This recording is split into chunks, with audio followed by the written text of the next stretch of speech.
Welcome! This is Dr. Plague, and today I want to clarify some things mentioned in previous videos. I've had some people watch my videos and mention some things that they found confusing, so I'd like to help straighten these things out. First of all, I'd like to go back to my video on the composite TV signal. Someone had mentioned that when I showed the in-phase and 180 degrees out-of-phase signal that they looked identical, and they didn't understand what I was getting at. So first, let's take a look at a clip of that video and what it showed. And you can see we are in phase with the color burst, but 180 degrees out of phase with the image signal. So this checks out. What we are trying to look at is a comparison between the upper signal, which was just overlaid, and the two lower signals. Let's show this again, and I'm going to first zoom into the in-phase signal. Now, let's zoom into the out-of-phase signal, and can you notice a difference? In the signal on the left, the crests and the troughs line up, whereas on the right, they are opposite. Let's add a red line to this to help you see this. See on the left how the lowest points are lined up, and the lowest point on the right is lined up with the highest point below it? This should help explain why the right side is considered 180 degrees out of phase. Now, let's look at another video that was confusing. This is from my video called Fun with an 8088. How slow can it go? In that video, I mentioned that the minimum frequency for an 8088 is 2 MHz. But when I showed the datasheet, I had circled a maximum value. Let's see the clip.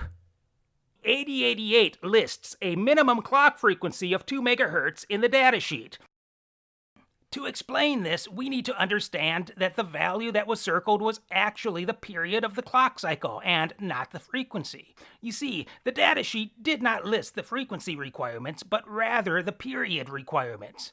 The period and frequency are reciprocals of each other. This means that the maximum of one is the minimum of the other. Because these values are reciprocals, I had placed a note showing that 1/500 nanoseconds is equal to 2 MHz. Let's take a closer look at this. The period defines the amount of time it takes for a complete cycle of a waveform to occur. For example, if we have this clock cycle and place two of them within 1 second of time, you can see that each one takes 1/2 a second. This is the period, 0.5 seconds. But how many of these occur in 1 second? 2 occur in 1 second, so that is the frequency, 2 Hz.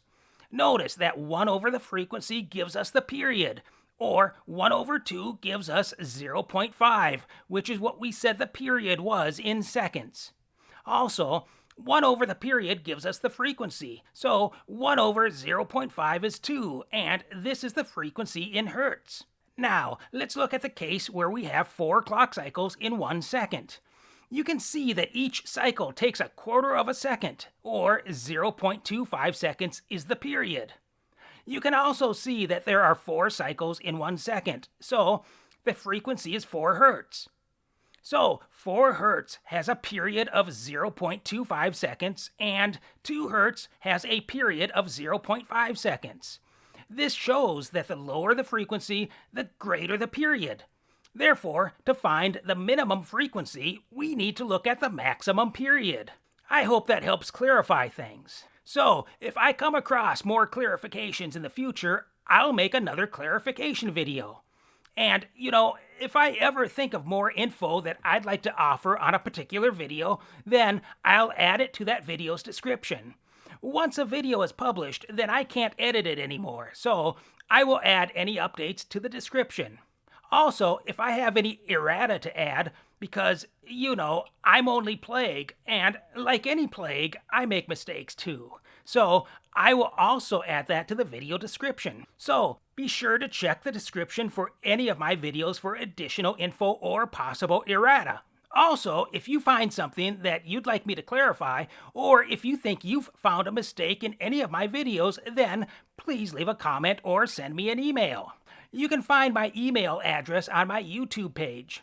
As of the date of this video, the email address is located in the About section under Details. And you'll probably need to prove that you're not a robot to get the address.